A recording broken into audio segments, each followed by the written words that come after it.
A paz do Senhor Jesus a todos que acompanham o canal Semeando Vida e sejam todos muito bem-vindos a mais um testemunho que vai edificar a sua vida. Meus irmãos, esse é o pastor Valmir Leal, que após receber grandes livramentos da parte de Deus, ele vivenciou uma experiência impactante. É muito forte o que você vai ouvir agora. Acompanhe esse vídeo até o final e compartilhe com todos. Deixe o seu like, assim você estará semeando vida com a gente. E se você ainda não é inscrito aqui no canal, se inscreva, ative o sininho e selecione todas as notificações para você não perder nenhum vídeo que vai edificar muito a sua vida. E que Deus te abençoe. Irmãos, eu vou ler um versículo da Bíblia e vou contar o meu testemunho. Eu digo para os irmãos que é muito difícil, irmãos, eu consegui contar meu testemunho. A semana inteira nós em oração, a região de Pinhais orando, porque ele sabe a luta que eu passo com o diabo. O diabo faz de tudo, irmãos, para mim não contar. E é muito difícil, irmãos, porque toda vez que eu conto esse testemunho, eu revivo algo que eu não quero que ninguém passe o que eu passei. Eu quero ler aqui, no livro de Hebreus, no capítulo 3, e no versículo 12. Aleluia. Aliás, capítulo 3, versículo 7 de Hebreus. Hebreus, capítulo 3, e versículo 7, diz assim, aleluia. Oh, glória a Deus. Preste atenção nesta palavra. Os ouvintes de casa também, preste atenção nessa palavra. Porque tudo que Deus faz, irmãos, Ele luta para nos salvar. Tudo que Deus faz, antes Ele revela o seu segredo a seus servos e aos profetas. Sempre Deus fala com o ser humano. Por mais que ele esteja fraco, por mais que ele esteja se sentindo caído, mas Deus sempre está falando, porque o desejo do coração de Deus é ver nós em pé na presença dEle. Talvez os ouvintes estão aí, até mesmo chorando, de tanta angústia, tanta luta, decepcionado, triste, escandalizado, mas hoje Deus tem uma palavra para você. Diz assim, Hebreus capítulo 3 e versículo 7, diz assim: assim como diz o Espírito Santo, se hoje ouvirdes a sua voz, não endureça o vosso coração, como foi na provocação no dia da tentação no deserto, onde os vossos pais me tentaram e me poram em prova, e viram minhas obras por 40 anos, e por isso me indignei contra esta geração, e disse: estes sempre erram em seus coração, eles também não conheceram os meus caminhos. Amém? Preste atenção, irmãos. Eu não vou poder contar todo o meu testemunho, mas está aqui muitas pessoas que são testemunho disso que eu estou falando é verdadeiro. Está aqui também o nosso irmão Martins, né? Inclusive, ele veio esses dias ainda saber que era eu o rapaz do acidente, porque ele era fiscal dos bingos. E está aqui ele, um homem de verdade, né? Vocês conhecem. E ele sabia que lá o funcionário tinha morrido. E inclusive, esse último acidente que eu tive, eu fiquei 3 dias e meio, morte cerebral. E a minha família não deixou tirar os aparelhos. E no 4º dia Deus me trouxe de volta. Quando Deus tem um plano na vida da pessoa, irmãos, nós passamos por momentos difíceis, mas é para nós poder entender os outros, para que o nome do Senhor seja glorificado. Porque muitas pessoas não crêem que Deus pode fazer milagres. Deus confunde a medicina, porque Ele é Senhor. Irmãos, eu vou contar um pedaço da minha vida, porque eu vim de uma família muito católica. Muito católica. Fui batizado, crismado. E quando eu tinha, irmãos, 8 anos de idade, eu me criei na roça, no sertão, na roça mesmo, como Eliseu. E lá, nós estávamos no mês de abril, roçando, para plantar um trigo. E estava chovendo aquela garoa. Escapou a foice da mão do meu irmão que estava perto de mim, pegou na minha perna direita, tem uma cicatriz enorme. E ali meu pai, irmãos, teve que tirar a foice, ela ficou cravada no osso. Meu pai, eu lembro, tirou aquela foice, que ficou cravada na minha perna. E ali ele saiu correndo, gritando. Não tinha recurso nenhum.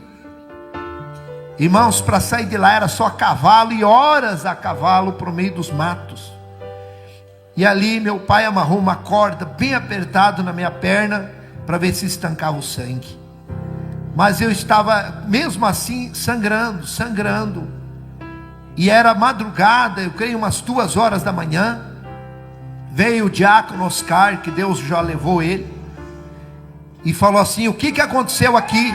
Ele veio a cavalo e falou assim: o que aconteceu aqui que Deus me mandou aqui?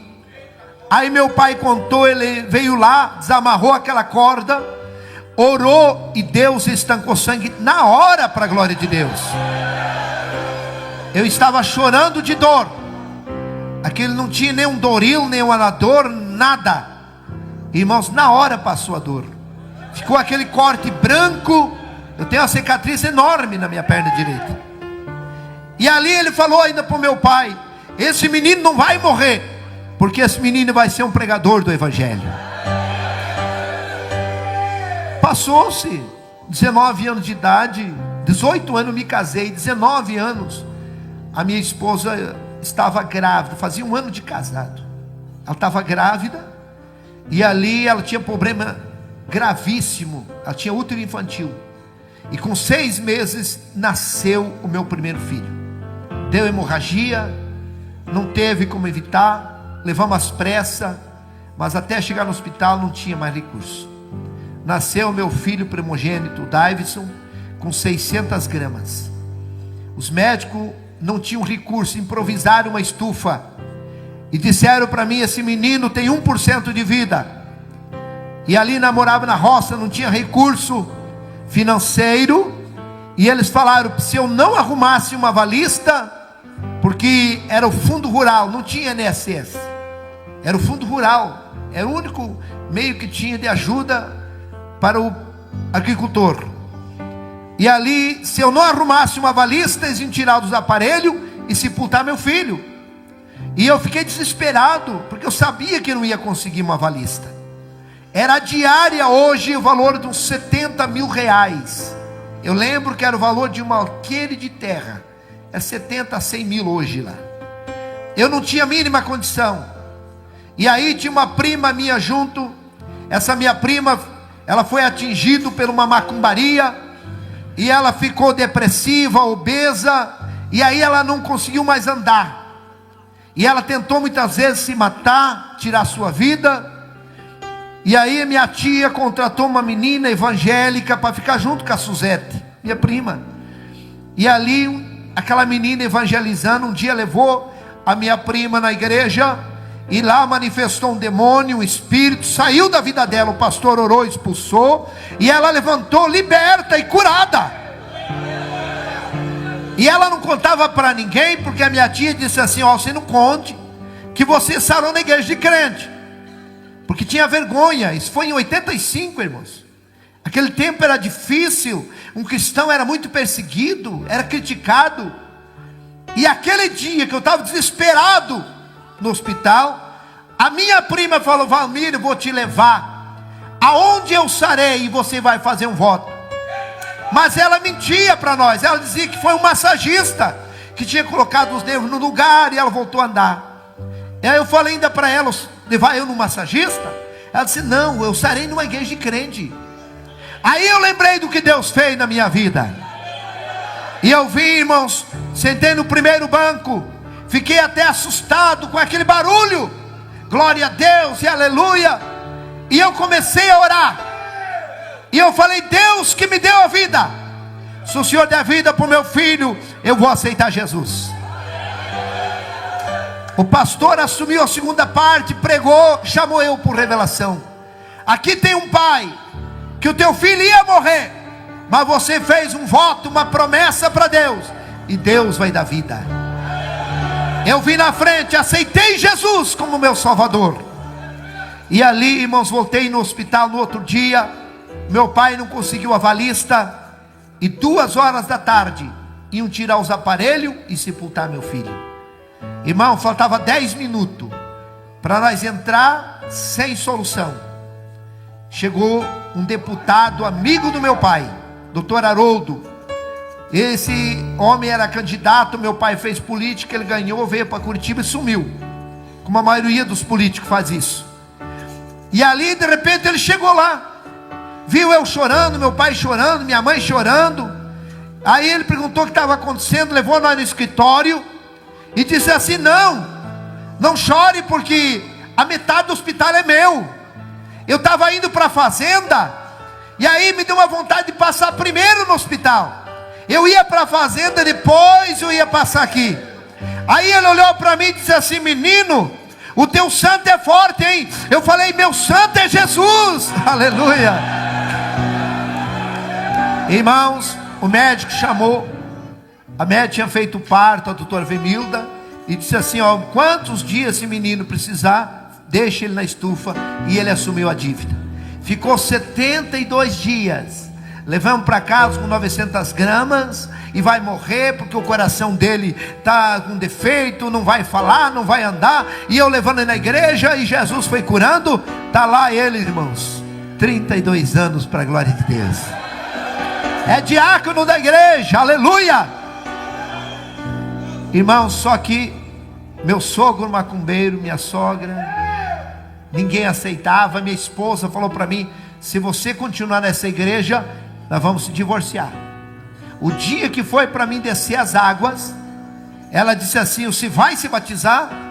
Eu ia sábado, pegava um ônibus, eu ia 7 quilômetros a pé, até no asfalto, pegava um ônibus sábado e voltava segunda-feira, de meio-dia. Eu pegava o ônibus Francisco Beltrão, indo para Salgado Filho, meio-dia de segunda-feira. Ela era ciumenta, criticava: leva o colchãozinho, já arrumou uma irmãzinha mesmo, fica para lá. Eu sei que muitas pessoas passam para servir a Deus. Quantas vezes eu posei dentro da igreja, eu não conhecia quase ninguém. Quando o pastor estava lá, ele levava eu na casa dele, posava lá. O dia que ele não estava, eu posava na igreja, não conhecia ninguém. Mas nunca me queixei, nunca achei difícil. Para mim era uma honra estar dentro da igreja. E ela falou para mim: se você for se batizar, eu vou me matar. Vou matar o nenê e vou me matar. Eu fui até uma altura, irmãos, e ela dizia: veja bem o que está fazendo. E eu sabia, irmãos, eu conhecia ela. Aí eu olhei para o céu e falei: meu Deus, o que eu faço? Tire a minha vida. Foi a primeira vez que eu ouvi a voz de Deus. Deus falou assim, irmãos: meu filho, não temas, eu estou contigo. E eu fui. Só que quando eu cheguei na cidade, ser humano não é fácil. Comecei a pensar: será que foi Deus que falou? Será que foi Deus? E se eu chegar e ela matou o nenê? Irmãos, eu orei a noite toda. Eu posei na casa do pastor, presbítero Celso. E ele, irmãos, eu começava a orar e eu não percebi, eu estava orando alto. E ele vinha lá: irmão Valmir, durma, rapaz, daqui a um pouco nós temos que ir lá arrumar o batismo. Durma no céu. É madrugada, você não deixa nós dormir só orando. Aí eu falei: pastor do céu, eu não sei se eu fiz certo. Aí contei a história para ele, disse: não, se Deus falou, Deus vai cuidar. No outro dia, irmão, não dormi nada. Eu estava na fila, vestido de guardapó branco. Uma irmã, ou esposa do pastor, chamou por revelação: aqui tem um irmão que Deus diz assim: da tua família eu estou cuidando. Irmãos, depois de 5 anos, naquela guerra, eu já estava pregando o evangelho, dirigindo 5 igrejas, e a minha esposa não era crente. Aí não dava mais. Um dia Deus falou: vou tratar com ela. Começou o problema de coração. Irmãos, ela dava ataque, dava um desmaio do coração. Ela ficava toda roxa. E aí deu um problema no útero dela, câncer.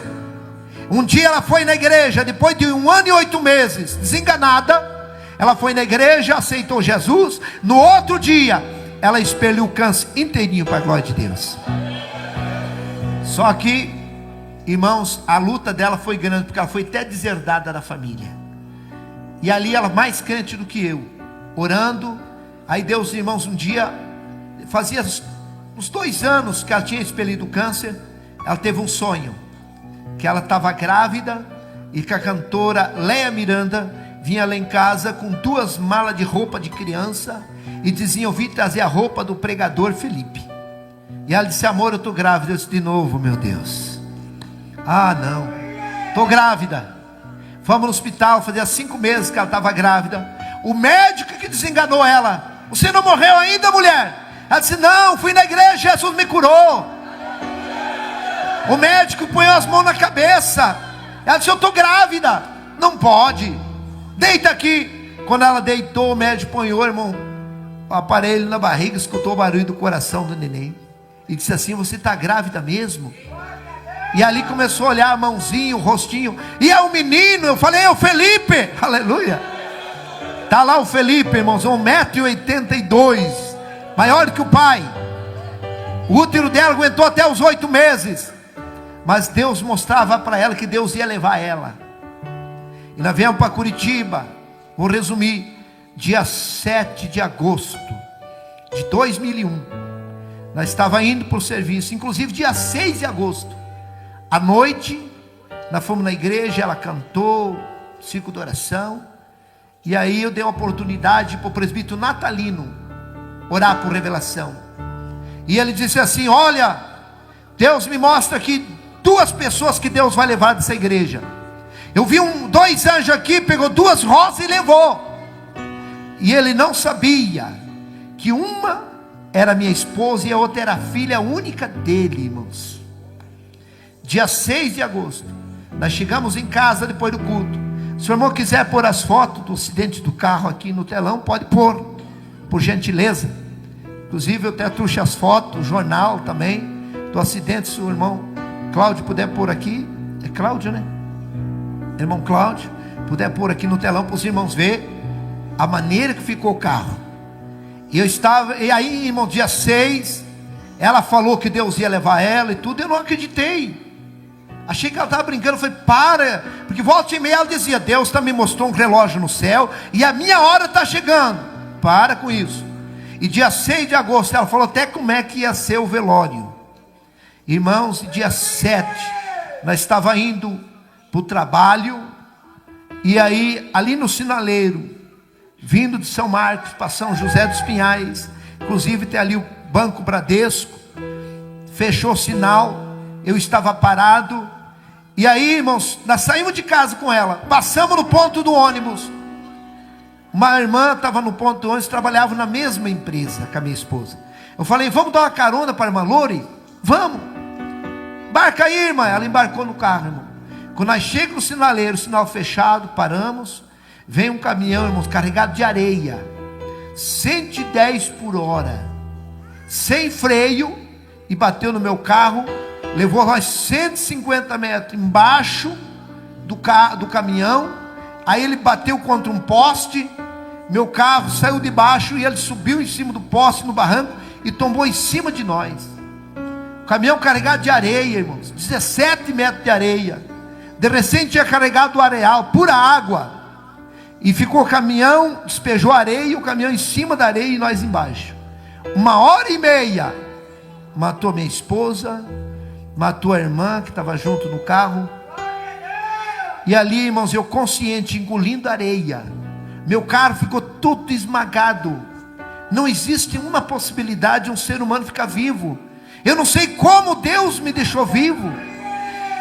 Foi 4 horas da manhã, foi 8h30 mais ou menos, foi um acidente. E foi 4 horas da manhã, o médico me deu alta, e eu vim para o velório. E ali, irmãos, ainda eu fiquei mais uns 3 meses na igreja. Enquanto você está olhando para Jesus, tem fé de orar, buscar a Deus, você não começa a questionar, você vence a luta. Mas quando você começa a questionar, olhar para a luta, você não aguenta. E eu lembro que ainda fui, preguei, celebrei a Santa Ceia. E eu cheguei em casa, meus filhos chorando, não queriam ir para casa. Mãe, cadê a mãe? Vamos esperar a mãe, pai. Não, meu filho, a mãe já está no céu. Não, tinha um com 10 anos e outro com 14. Os dois prematuros, irmãos, muito apegados da mãe. Quando, irmãos, eu cheguei em casa, meus filhos chorando. O mais novo estava entrando em depressão.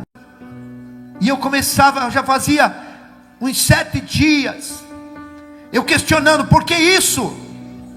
Porque isso, eu era um pastor, pregando o evangelho, mas nós estamos sujeitos a tudo. Deus tinha avisado que ia levar ela. E aí, irmãos, eu peguei a minha Bíblia. Foi a pior decisão da minha vida. Foi ali a minha derrota, irmãos. Eu peguei a minha Bíblia, fechei o zíper dela e falei, eu nunca mais prego o evangelho.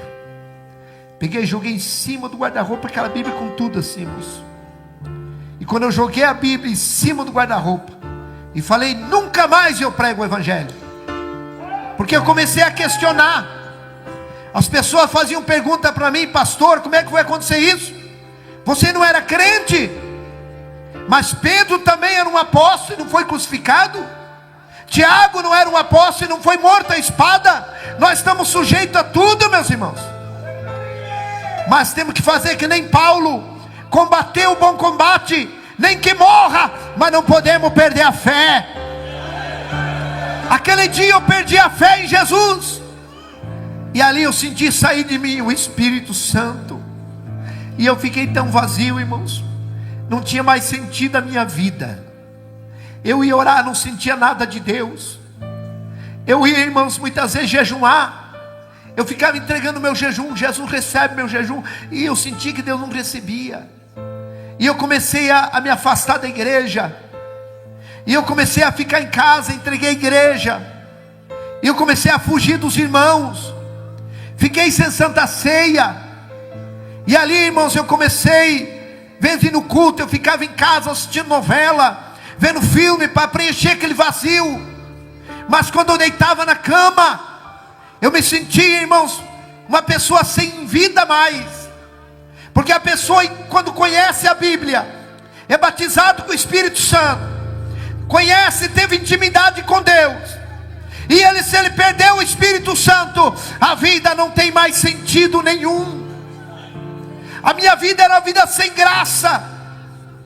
Eu lembro quantas vezes os irmãos chegavam lá em casa, meus filhos estavam no colégio, e eu chorando dentro de casa, e os irmãos chegavam lá, batiam palma, e eu com a casa fechada. Pastor Valmir, o carro dele está aqui. Eu tinha voltado a trabalhar, irmãos, comprado outro carro. O carro dele está aqui. Ô irmão Valmir, pastor. E eu lá, irmão, não quero ver eles. Porque, irmãos, a pessoa quando está distante de Deus, ele não quer ouvir falar que Jesus vai vir. Ele tem medo de morrer. E eu não queria nem que ninguém falasse, Jesus está às portas para voltar. Eu sabia que eu ia ficar. E depois de 9 meses e 3 dias, do primeiro acidente, dia 10 de maio, irmãos, de 2002, nós estávamos tocando uma obra, o pastor lembra? Bingo, Palácio 60. Ele não me conhecia. Foi esses dias que eu dando entrevista no rádio, que o pastor ficou sabendo que era eu, aqui no púlpito, que ele ficou sabendo que era eu, o funcionário que tinha se acidentado. Dia 10 de maio de 2002, eu saindo de casa, Deus falou comigo ainda, irmãos. Por isso que Deus sempre avisa. Essa palavra, quando ouvi a voz do Senhor, não endureça o coração. Irmãos, eu fui até a garagem, eu chorei, porque Deus falou comigo, não vá trabalhar hoje. Eu fui até o carro, voltei até o carro, mas eu tinha 4 funcionários, e nós éramos 2 responsáveis por 52 funcionários. E ali, irmãos, eu falei, eu não posso, eu tenho que ir. E eu peguei meu carro e fui. Quando eu cheguei na obra, tinha um obreiro, que era um funcionário meu, o irmão Rubens. Esse irmão Rubens, ele era crente, dirigente de igreja. E ele veio e me abraçou e disse assim, pastor Valmir, Volte para a igreja. Jesus está voltando a ser mortal, pastor. E eu falei ainda para ele: onde é que você vai pregar hoje? Ele falou: eu vou pregar na minha igreja. Ele dirigiu uma igreja lá em Contenda. Eu falei: então hoje eu vou lá. Vou lá na tua igreja hoje, pegar o carro, os piá, e vou lá. E vou reconciliar. Ele disse: então vai lá hoje. Mas para ele parar de falar. Eu não ia. Eu só falei aquilo só para ele parar de falar que Jesus ia vir. Irmãos, 11h30 da manhã, eu subi para ajudar em cima do telhado. Para ajudar, irmãos, os carpinteiros a cobrir ali aquele barracão. E ali, irmãos, eu ajudando um servente a levar uma telha. Eu não sei se não foi o diabo, irmãos, que fez aquilo. Ele numa ponta da telha, eu levando na outra, e deu um vento tão forte, que me desequilibrou. Eu estava sem cinto, não tinha cinto para mim. E aí eu desequilibrei em cima daquela tábua, e eu me obriguei a pisar na telha. Essas telhas de 6 milímetros. E quando eu pisei na telha, a telha furou. Ela quebrou. Quando afundou minha perna, eu gritei: meu Deus, eu vou morrer e eu estou desviado. Porque eu sabia aonde eu ia cair. Ou era ferro de ponta, ou era essas pedras de calçamento paralelepípedo. Porque ali era um estacionamento. Nós ia fazendo os barracões, ia tirando as pedras e jogando em cima do concreto. E quando afundou minha perna, eu tentei me agarrar, não foi quebrando, eu vim 8,70 m a 9 metros de altura. Eu caí, irmãos, de cabeça em cima daquele monte de pedra. Ainda eu levei as minhas mãos. Esse braço, irmão, é tudo platina. Ele ficou mais curto. Olha o tanto que ele é mais curto. Esse aqui também, irmãos, tem pino e platina. O meu joelho esquerdo, eu não tenho patela, é um pedacinho de ferro e pino. Pela medicina eu não podia andar. Eu mexo com a minha perna assim, estrala pino com pino. E eu caí e bati minha cabeça em cima daquelas pedras. Quebrou todo o meu crânio, irmãos. Deu traumatismo craniano. E ali quando eu caí no chão, ainda agonizando, eu tentei reconciliar. Já entrei em coma. E quando eu entrei em coma, que apagou tudo, eu comecei a ver uma neblina branca. Eu já estava morto ali. Eu vi uma neblina branca e comecei, eu falei: meu Deus, o que aconteceu comigo? Aí eu vi, irmãos, a morte vindo. Ela é idêntica a essas lesmas que tem na parede do banheiro. Só que ela era do tamanho de um caminhão. Ela vinha voando assim. E eu já deduzi a morte. E eu gritei: morte não, eu não posso morrer, eu estou desviado. E ela veio e me engoliu. Quando ela me engoliu, irmão, eu saí do meu corpo. Eu saí do meu corpo, eu já estava só o espírito. E eu fiquei uns 4, 5 metros de altura. E eu vi o meu corpo caído no chão. Eu vi esse irmão Rubens que falou para mim, me acudindo ali, me socorrendo. E eu disse assim: irmão Rubens, me ajude a voltar para o meu corpo. Eu saí do meu corpo. Vida após a morte é tão normal, tão real como essa aqui, irmãos. A gente vê, é normal, é natural assim, é real igual aqui, ó. Você, irmãos, quando a gente morre, a gente vê o nosso corpo no chão, igual você vê a tua roupa, teu calçado. Eu dizia: meu Deus, eu saí do meu corpo. Olha lá meu corpo, é ele. Irmão Rubem, eu quero voltar, me ajude. Mas ele não me escutava, porque nós não conseguimos escutar a voz de espírito. Eu tinha saído do meu corpo. Para tudo tem um jeito, mas para a morte não há jeito a não ser Jesus, irmãos. Se Deus não te levar você vivo para o céu no arrebatamento, com certeza você irá ver o teu corpo também. Aleluia. E ali, irmãos, eu estava no ar, sem domínio, não sabia para onde ir. E eu gritava: meu Deus, me ajuda eu voltar para o meu corpo. Eu vou voltar para a igreja. De repente eu vi, irmãos, uma gargalhada, aquela risada debochada, aquela gargalhada debochada. E eu olhei assim, eu vi 2 demônios me olhando. Terrível, irmãos. Como fosse um cachorro, um cão assim, cabeça de cachorro, mão de pessoas, mas ele não tinha dedo, eles tinham garras. E eles falaram assim para mim: agora não tem mais jeito, agora você está morto. E começaram a dar aquelas gargalhadas. E eu gritava: não, eu sou crente, tentando enganar o diabo. Irmãos, e eles sem misericórdia me pegaram, me levaram para o lado esquerdo, para esse lado. E ali eles me levaram e me jogaram dentro de um poço, de um túnel assim, ó, pá, igual joga um lixo. Irmãos, vida após a morte é tão real, que eu dizia: não é verdade que eu morri, eu vou me acordar, é um sonho, é um pesadelo. E quando eu acordar desse pesadelo, eu vou voltar para a igreja. Mas eu abria meu olho, eu via, irmãos, a boca daquele poço, daquele túnel, ficando para cima e eu caindo. E eu gritava: pai, solte uma corda. Eu gritava para meus filhos: solte uma corda, meus filhos, o pai caiu num buraco. Solte uma corda, pelo amor de Deus. Irmãos, vida após a morte, ela é real. Irmãos, e eu dizia: meu Deus, eu estou indo para o inferno. A minha esposa está no céu porque eu desviei. Irmãos, enquanto nós estamos vivos, nós muitas vezes defendemos nossos erros. Nós mesmo, até mesmo escondemos as coisas, negamos. Mas quando a pessoa morre, a gente fala o que está na consciência. E ali eu começava a dizer, falar minhas falhas, porque eu desviei. Porque o desviado do evangelho, irmãos, é a partir do momento que ele decide: não vou mais na igreja, não vou mais tomar ceia, não vou mais pregar o evangelho. É a tua decisão de ontem, é o que você é hoje. E a tua decisão de hoje é o que nós seremos amanhã. Que a tua decisão seja servir a Deus. Que a tua decisão seja não sair fora dos caminhos do Senhor. E ali, irmãos, eu sem mais nenhuma esperança. Porque a coisa mais triste é o desprezo. Se sabe que a coisa mais triste da vida da pessoa é o desprezo. E uma pessoa que morre sem salvação, ele se sente o pior lixo.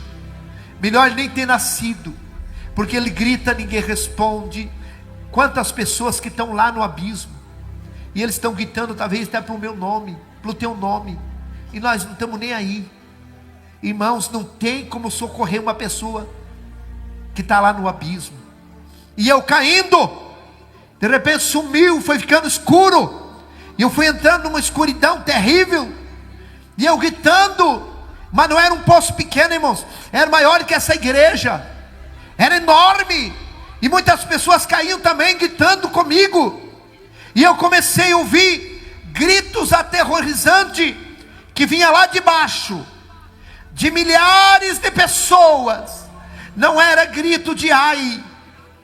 Eu já ajudei a cuidar pessoas, irmãos, em fase terminal de câncer. E irmãos, só o gemido das pessoas. Você não consegue comer, você não consegue ter paz. Quem já ajudou a cuidar pessoas assim? Você sabe o que eu estou falando. Aquele ai, ai. Não tem como você nem comer. Mas lá no inferno não é esse grito. É grito de ânsia aterrorizante. E não é de uma pessoa, é milhares gritando água, socorro. Gritos, irmãos, que se as pessoas que estão paradas, que não estão mais servindo a Deus, pessoas que ainda não aceitaram, se escutasse os gritos das pessoas que estão lá vivas no inferno, com certeza todos eles reconciliavam. E eu fui chegando aonde eles estavam, e eu comecei a sentir um calor terrível. Se você queimar um dedo, você protege o dedo, mas se você entrar em corpo inteiro no fogo, não tem aonde se proteger. E eu entrei, irmãos, dentro daquele fogo terrível. Eu cheguei aonde estavam aquelas pessoas, e quando eu cheguei aonde eles estavam, eu comecei a gritar, que nem eles, gritos aterrorizantes. E eu dizia: eu estou no inferno, e daqui nunca mais eu vou sair. E eu gritava por água: socorro, me ajude. Irmãos, tem horas, momentos assim. Eu não sei quantas horas eu fiquei no inferno. Lá a pessoa sente sede, sente dor. Se tirar uma pessoa lá do inferno e acalmar a dor dele, e perguntar: onde é que você morava? Eu morava na rua tal, telefone tal. Ele sabe tudo. Ele vai com a sua consciência junto. Ele está sabendo de tudo. Irmãos, eu estava lá, no meio daquele fogo, gritando. E tem momentos que aqueles demônios, eles dão gritos aterrorizantes, irmãos. No inferno, o inferno é um salão embaixo da terra. Tem como fosse uma botija, um túnel que desce, e embaixo da terra aquele enorme salão. E lá está cheio de pessoas, homens, mulheres, jovens, gritos. E irmãos, tem horas assim que aqueles demônios dão um grito aterrorizante, e começa como um redemoinho, e o fogo acende mais, e começa aqueles gritos de fogo, irmão, como aquele redemoinho faz um grito terrível. O vento começa a e começa grito, aquele povo desesperado gritando, e aumenta a caloria, que não tem suporte, não tem como suportar, e aqueles demônios torturando as pessoas lá. Irmãos, tem coisas que eu não conto, o que aquelas pessoas estão passando lá. Foi uma luta tão grande, irmãos, para mim conseguir contar esse testemunho. A primeira pessoa que eu consegui contar, irmãos, foi meu cabeleireiro, Josemar Piascoski, lá do Planto São Marcos. Um dia estava chovendo, fui cortar meu cabelo, e foi Deus. E ele começou: pastor, mas você não morreu? E ele começou assim, parecia que ele sabia. E eu comecei a contar para ele. Eu falei: você não conta para ninguém? Não, não conto. Eu falei: porque eu tenho medo de contar. Eu não gosto de contar, eu tenho medo. Porque o meu maior medo, irmãos, é eu voltar para lá. Hoje eu faço a obra de Deus. Eu tenho dificuldade para dirigir. Eu tenho dificuldade de dobrar os joelhos. E eu fico horas de joelho orando e pedindo para Deus me livrar minha família, livrar você. Que Deus abra a tua mente, que você possa entender que o inferno é real. Eu não fui para o inferno querendo ir. Eu achei que eu não ia, porque eu tinha parado. Meu irmão, talvez você achando assim, que por mínimas coisas você não vai para o abismo. Conserta a tua vida, volta para Jesus. Volta enquanto é cedo. Porque, irmãos, como diz no livro de Tiago, capítulo 4, e versículo 13, um dia de madrugada eu achei esse versículo, e diz assim, ó: eis aí agora você, pode ler lá em Tiago 4,13, que diz: hoje ou amanhã irei para tal cidade, e ali passarei um ano, negociaremos e teremos muito lucro. E diz assim, ó: e você não sabe que a vossa vida é apenas um vapor, uma neblina, que aparece e logo desaparece. Hoje eu estou aqui vivo, amanhã não sei. Hoje você está ouvindo um testemunho real. O inferno existe, o céu existe. O diabo, ele quer nos enganar. O diabo não quer que ninguém pense que o inferno existe. Ele quer fazer nós esquecer. Ele quer que nós pense só em trabalhar, em sonhos e correr atrás do dinheiro.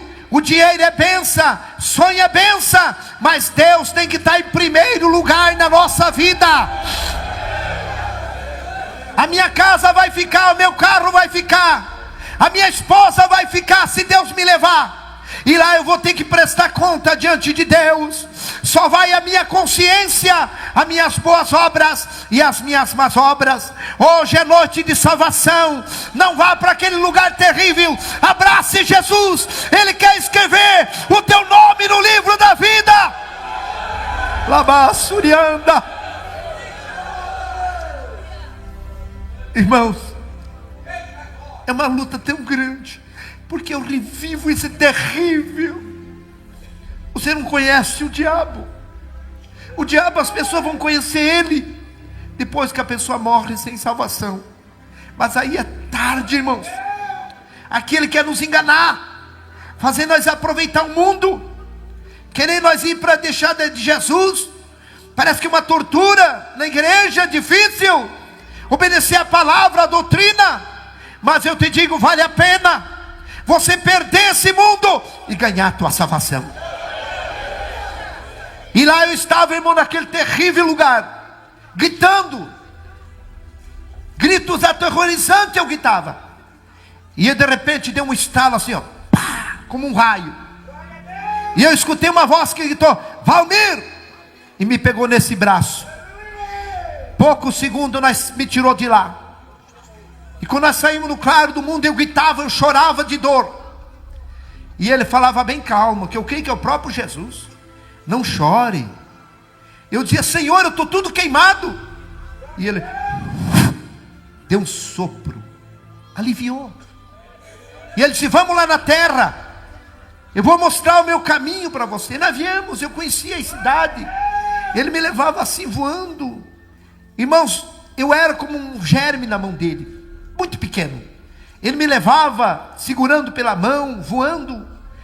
3 vezes eu tentei olhar para ele, ele me virou e me tampou com a sua mão. E ele conversando: olha, aqui é meu caminho. E havia, vimos aquele caminho mais estreito que o corredor, estávamos menos 1 metro, reto. E ele era como fosse aterrado, para cá lama e água, para cá lama e água. Do lado direito do trilho, lama e água. Do lado esquerdo, aquela lama com água. Mas o caminho era reto, enxuto, como se tivesse aterrado ali. E ele disse: esse é meu caminho, quem for até o fim terá vida eterna. Eu vi um irmão vindo com a Bíblia, e ele passou por nós, angustiado, caminhando rápido, com aquela Bíblia abraçado. E o Senhor falou: está vendo meu filho? Ele está passando grandes lutas, mas ele vai até o fim. Você pode passar luta, você pode ter até decepções, mas não desista. Jesus acredita que você vai ir até o fim. Vinha uma irmã com um bebezinho nos braços e puxando um menininho, ela chorando. Eu creio que é essas irmãs que levam a cruz sozinha, os filhos, vamos para a igreja, ninguém vai, mas ela vai com os filhos. E vinha aquela irmã também, passou e foi, chorando. A mesma coisa o Senhor falou: a minha filha está passando grandes aflições, mas ela vai até o fim. Ela não viu nós via ela. E ali vinha 2 jovens, um vinha falando mal, irmãos, do caminho de Jesus. Ah, isso aqui é ilusão. Ah, eu não quero ficar mais aqui. Ah, nós estamos perdendo de aproveitar a vida. E tinha um que escutava, irmãos, caminhando assim de costa, escutando, bem assim ele caminhava, escutando. E o outro falando. E esse que estava escutando falou assim, ó: ah, eu vou sair do caminho, eu não vou ficar mais aqui. E ele decidiu, saiu naquela lama andando, e começou a ficar como fosse embriagado, como fosse um epilético, assim, uma epilepsia. E ele caiu. Quando ele caiu, ele ficou dormindo. Aí o outro começou a gritar: fulano, fulano, o que você está fazendo aí? Sai daí. Aí ele olhou para cá, olhou para lá: ah, eu também vou lá com ele. E a mesma coisa, também caiu dormindo naquele barro. Aí o Senhor Jesus disse: olhe, são as pessoas que saíram do meu caminho. Um mar de gente deitada naquela lama, pessoas dormindo. Eu vi um pastor com a Bíblia grande, deitado de terno azul marinho, dá para ver assim, ó, deitado na lama, ele dormindo. Eu falei: olha ali, esse aqui é um pastor. Jesus falou: sim, esse aqui é um pastor. Mas eu falei: ele está dormindo aqui na lama. Aí Jesus falou irado: esse aqui, para ele nada mais é pecado. A consciência dele cauterizou. Está ele e seus seguidores aqui na lama dormindo. Sem santidade ninguém verá o. Tem muitos pastores que abrem as portas, nada mais é pecado, tudo pode, para segurar o povo na igreja. Cuidado, meu irmão, tem muitos pastores dormindo na lama. Não vai para a lama não, fica com Jesus. Fica com Jesus. Do lado direito estavam todos eles dormindo. E eu entendi uma coisa: E do lado esquerdo estavam eles conscientes, acordados, mas na lama. Existem dois tipos de pessoas na igreja, irmão: fracassado, desviado. Tem um que sai da igreja e fica bom para ele, e tem outro que ele quer voltar e não consegue. Do lado esquerdo tinha um moço, assim de 4 pés, como diz, com as mãos pichadas para frente, naquela lama.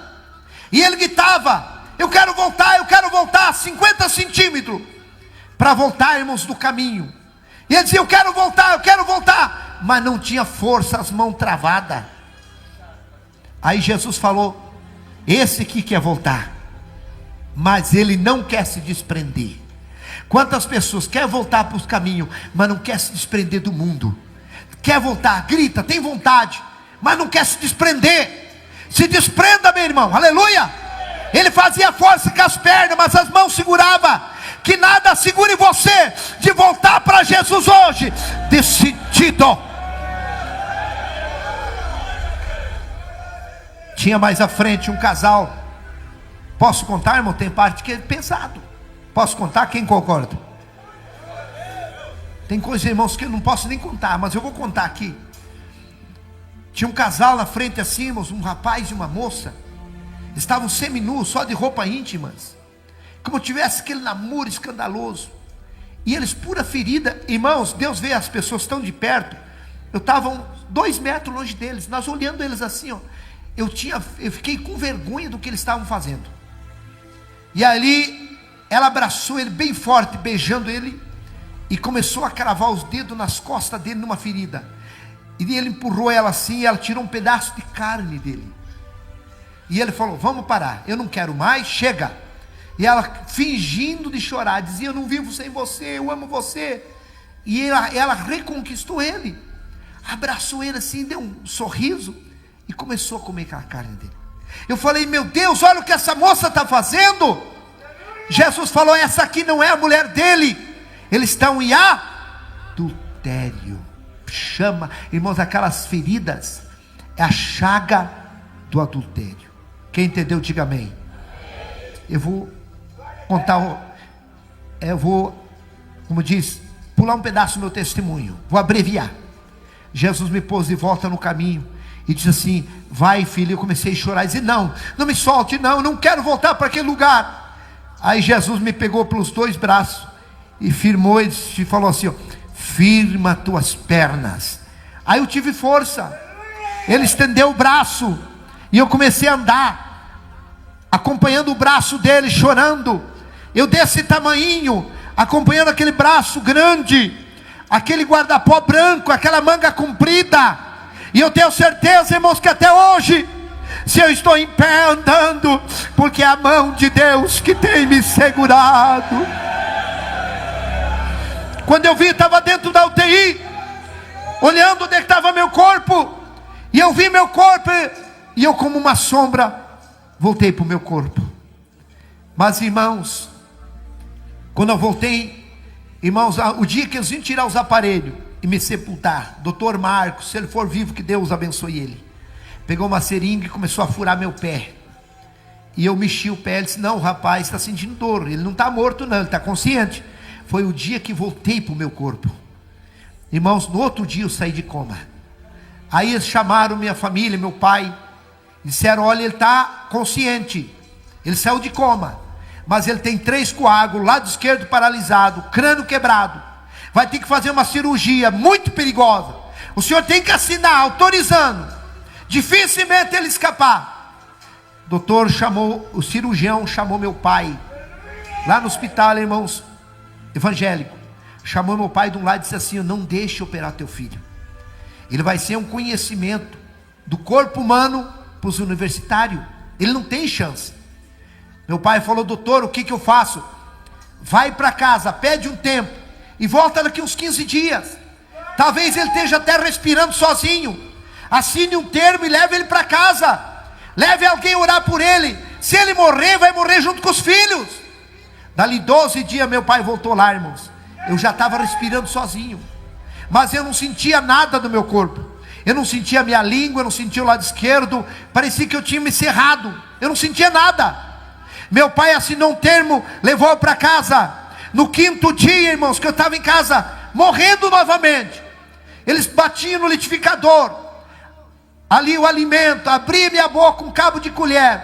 Engole, pai, engole. Eu não conseguia, eu não sentia comida na minha boca. Eu estava, irmãos, eu chorava de fome e sede. Eu começava a gritar. Eles iam lá, irmãos, diziam: pai, o senhor está com fome? Fique quieto. Eu continuava gritando. Pai, o senhor quer ir no banheiro? Fique quieto, pare de gritar. Eu continuava gritando. O senhor está com dor? Continue gritando. Eu continuava. Eles me davam 80, 70 gotas de pirona e eu desmaiava. No 5º dia, irmãos, eu estava morrendo, entrando dentro de um freezer gerado.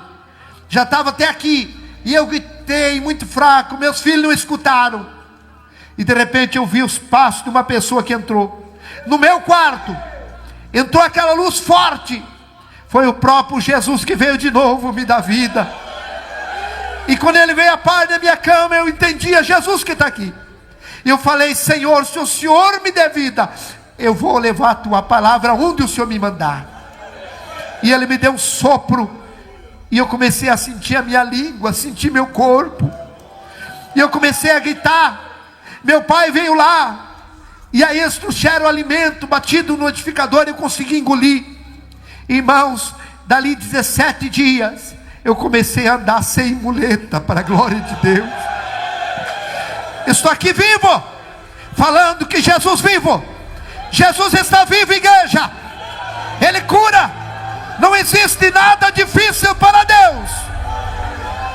Que Deus te abençoe. Hoje Deus restaurou minha vida. Deus me deu uma outra esposa abençoada, está aqui. Depois de 3 anos de viúvo, me casei. Deus me deu um Misael. Irmãos, a maioria da minha família não vem. Pai, o senhor vai contar o testemunho? Vou. Então não vou, pai. Então fica em casa. Eu não gosto de ouvir, pai, porque eles sabem, eles me acompanharam.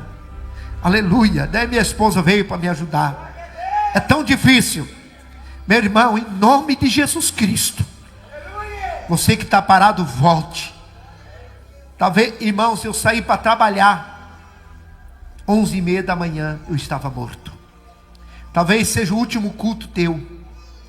Talvez seja o último testemunho, que Deus não deixou você morrer, para você ouvir e saber que o inferno existe, e que Jesus quer te salvar, que Jesus quer te perdoar. Talvez o diabo tenha falado que você não tem perdão. É o diabo que fala na mente, porque na nossa mente é um campo de guerra. Aqui dentro ele trabalha, ele luta, mas também Deus trabalha e Deus luta.